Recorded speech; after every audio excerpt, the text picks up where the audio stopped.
माझे नाव आयुष आहे. आज मी तुम्हाला माझी गोष्ट सांगणार आहे. माझे एका मुलीवर 10 वर्षांपासून प्रेम आहे. त्या मुलीचे नाव प्रिया आहे. प्रिया माझ्या घराच्या शेजारीच राहते. मी पहिल्यांदा तिला पाहिले तेव्हाच मी तिच्या प्रेमात पडलो. ती त्यावेळेपासून माझं पहिलं प्रेम आहे. जेव्हा मला प्रेम म्हणजे काय हे माहीतही नव्हतं, प्रियाच्या वडिलांचे ती लहान असतानाच निधन झाले. ती तिच्या आईसोबत तिच्या मामाच्या घरी राहायला आली. तिचे मामा आमच्या शेजारीच राहतात. वडील गेल्याचा प्रियाला एवढा धक्का बसला की तिला काही दिवस बोलताही येत नव्हते. ती तिच्या मामालाच पप्पा म्हणून हाक मारत होती. अशीच 10 वर्ष निघून गेली. आता आम्ही दोघेही खूप चांगले मित्र आहोत. प्रिया माझ्याशी अनेक गोष्टी शेअर करते, पण मी अजूनही तिला माझ्या प्रेमाची कबुली दिली नाही. प्रियाला लहानपणापासूनच ॲक्टिंगची आवड होती आणि तिला मुंबईला जाऊन अभिनेत्री बनायचे स्वप्न होते. त्यामुळे तिचे स्वप्न पूर्ण करण्यासाठी मी तिला पैशांची मदत केली.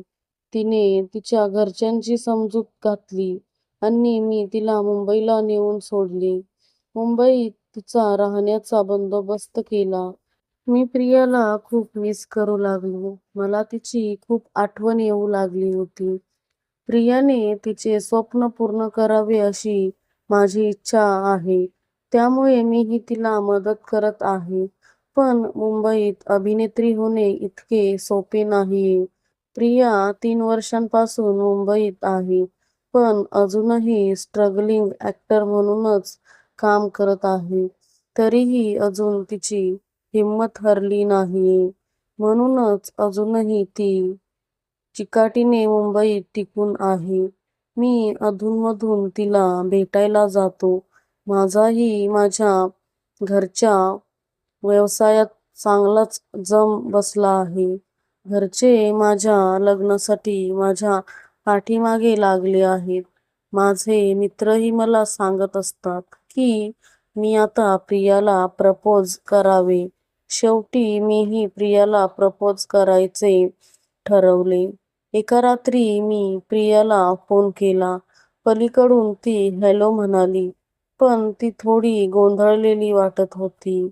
हॅलो आयुष, तू कुठे आहेस? कुठे आहेस? असं?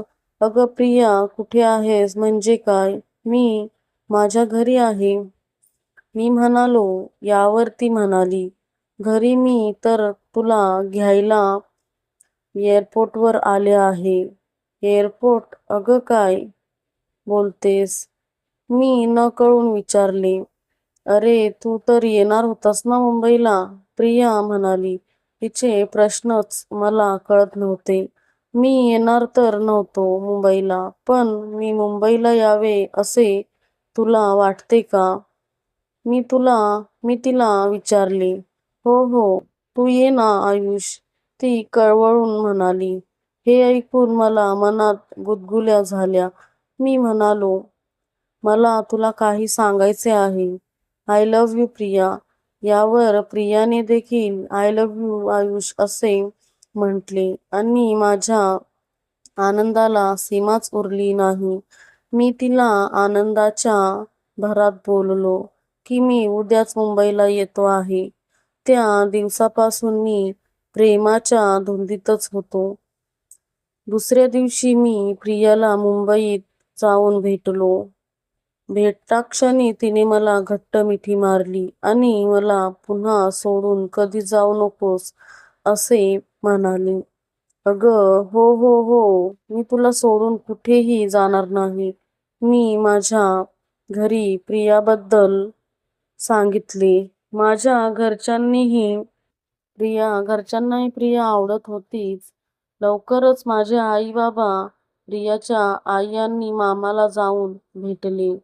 त्यांनीही फार आनंद झाला.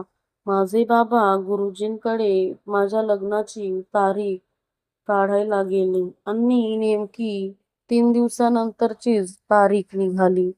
3 दिवसात आयुषचे लग्न झाले नाही, तर त्याच्या पत्रिकेनुसार पुढचे 1 वर्ष तरी त्याला लग्न करता येणार नाही, असे गुरुजी म्हणाले. प्रियाची काही अजून 1 वर्ष थांबण्याची तयारी नव्हती.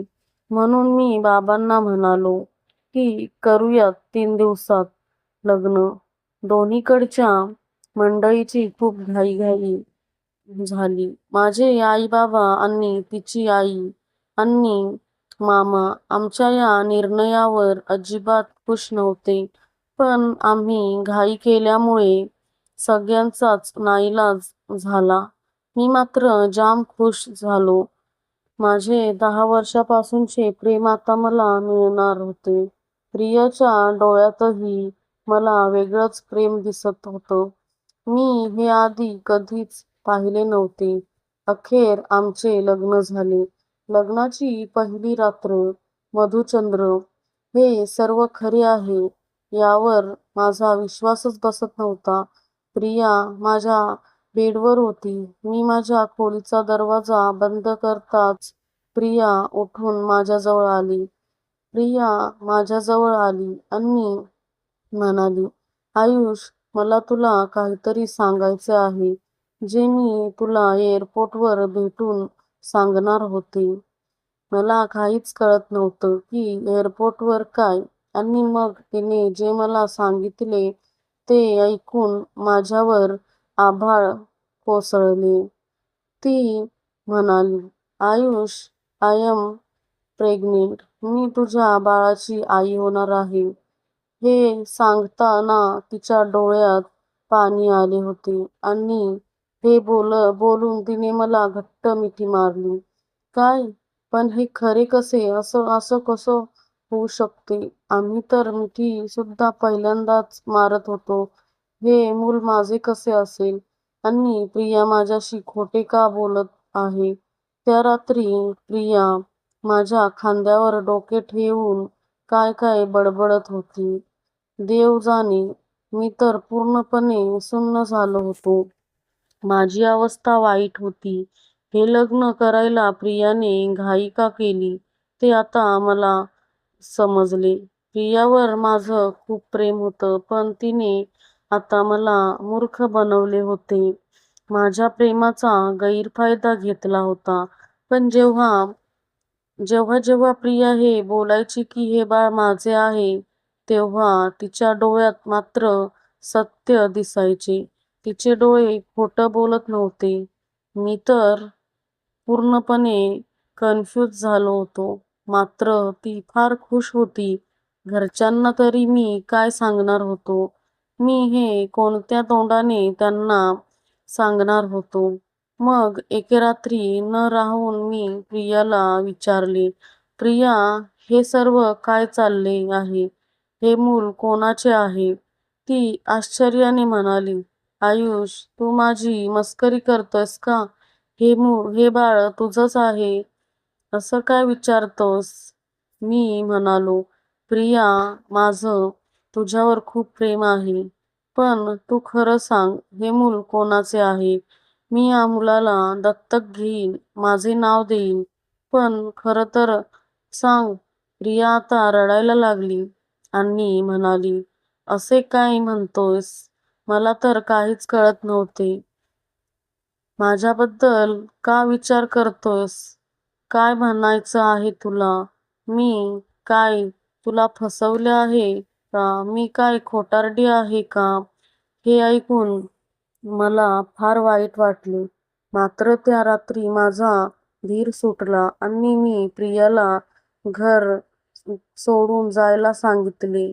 त्याच क्षणी प्रिया रडत रडत तिच्या आईच्या घरी गेली.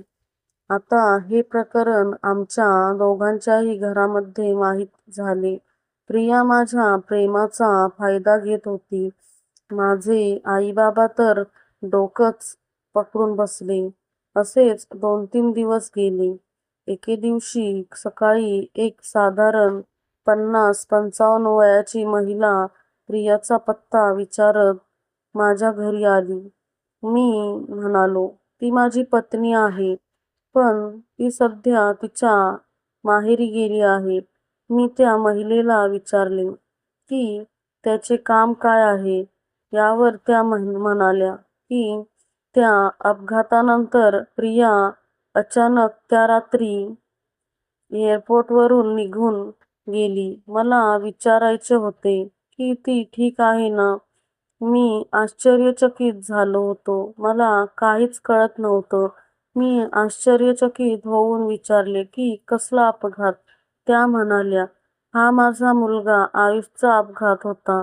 आयुष नाव ऐकून मी गडबडलोच. त्या पुढे म्हणाल्या, हो, माझा मुलगा आयुष आणि प्रिया एकमेकांवर खूप प्रेम करत होते आणि लवकरच लग्न करणार होते. त्यासाठी प्रियाला भेटण्यासाठी मी आणि आयुष मुंबईला आलो होतो. प्रिया आम्हाला रिसीव्ह करण्यासाठी एअरपोर्टला आली होती. पण रस्ता ओलांडता असताना माझा मुलगा मला वाचवण्यासाठी एका मोठ्या बसखाली आला. हा अपघात इतका भीषण होता की जागच्या जागीच आयुषचा मृत्यू झाला. माझी तर शुद्धच हरपली. प्रिया तिथून कधी निघून गेली काही कळलेच नाही. आता इतक्या दिवसानंतर मी थोडी सावरले आणि प्रिया ठीक आहे की नाही ते बघायला आले. आयुषच्या आईचे बोलणे ऐकताच माझ्या डोक्यात प्रकाश पडला आणि प्रिया इतके दिवस इतकी विचित्रपणे का वागत होती ते समजले. ती ज्या व्यक्तीवर प्रेम करत होती त्याचे नाव देखील आयुष होते आणि तो तिच्या डोळ्यासमोर मरण पावला याचा तिला जबर धक्का बसला आहे. ती हे मानायलाच तयार नाही की आयुषचा मृत्यू झालाय. माझ्या आणि आयुषच्या नावातील साम्यतेमुळे ती ह्या धक्क्यात मला तिचाच आयुष समजत आहे आणि हे बाळ आयुष तुझेच आहे असे बडबडत आहे. जसे लहानपणी वडिलांच्या मृत्यूचे मानसिक धक्क्यामुळे ती तिच्या मामांनाच पप्पा समजत असे.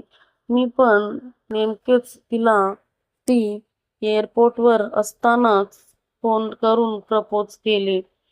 त्यावेळी ती जबरदस्त शॉकमध्ये होती. म्हणूनच ती काहीबाही बडबडत होती. तिच्या डोळ्यातील प्रेम या आयुषसाठी नसून त्या आयुषसाठी आहे. या प्रकरणाचा उलगडा झाल्यावर मला प्रचंड वाईट वाटले.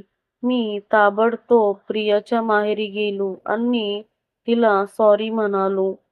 प्रिया देखील रडू लागली आणि म्हणाली, ह्या अवस्थेत तू मला खुश ठेवायला हवे आणि तू मला रडवतोस. तुला रडताना बघून मला पण रडू येते. प्रियाच्या या अवस्थेचं काय करावे मला समजत नव्हते. मी तिला लबाड म्हणत होतो पण तिला स्वतःलाच समजत नव्हते की ती कोणत्या मानसिक अवस्थेत आहे. मी प्रियाची समजत घातली आणि तिला माझ्यासोबत परत घेऊन आलो. आता मी तिला एकटे सोडू शकत नव्हतो.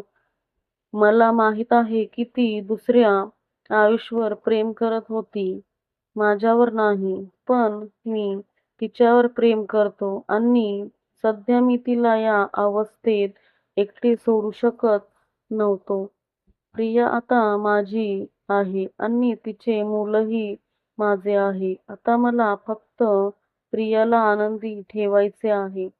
पुढे काय करायचे आणि प्रियाला यातून बाहेर कसे काढायचे हा नंतरचा विषय आहे. पण मला विश्वास आहे की माझे प्रियाला काहीही होऊ देणार नाही. मित्रांनो, तुम्हाला जर ही कथा आवडली असेल तर चॅनेलला सबस्क्राईब करा आणि या कथेचा पुढील भाग बघण्यासाठी कमेंट करा. तोपर्यंत धन्यवाद.